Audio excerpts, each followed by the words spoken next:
ऊंची हस्तियां हैं, हम तो कहते हैं अपने अब्बा जी पे भी इतनाज न करना। अपनी अम्मा जी को आज दुख के साथ कहना पड़ता है।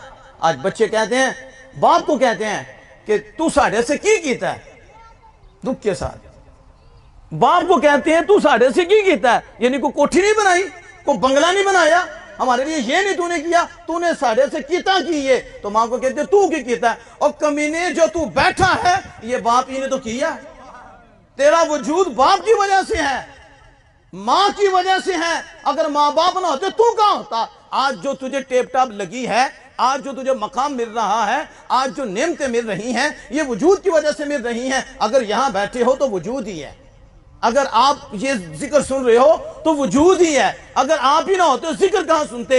ये मकाम, ये मर्तबे दुनियावी और ये उखरवी मर्तबे जो नसीब हो रहे हैं, किस वजह से हो रहे हैं? बाबा जी और अम्मा जी की वजह से हो रही है। ये वजूद अब कहते तुम्हें क्या दी है? जान पे खेल के तुझे उन्होंने ये बर्दाश्त करके अल्लाह से लिया है, इतनी तकलीफें उन्होंने बर्दाश्त की हैं। ये जो वजूद है कितनी बड़ी नेमत है, इसलिए खालिक के कायनात फरमाता है और मेरी इबादत के बाद वालिदैन से उसने सलूक करो, इसलिए कि वजूद मैं देने वाला हूं और मैं मोहसिन हकीकी हूं। लेकिन तुम्हें डायरेक्ट नहीं दिया, मैंने तुम्हें वजूद दिया है तो तुम्हारे वालिदैन के जरिए दिया, वो तुम्हारे मोहसिन मजाजी हैं।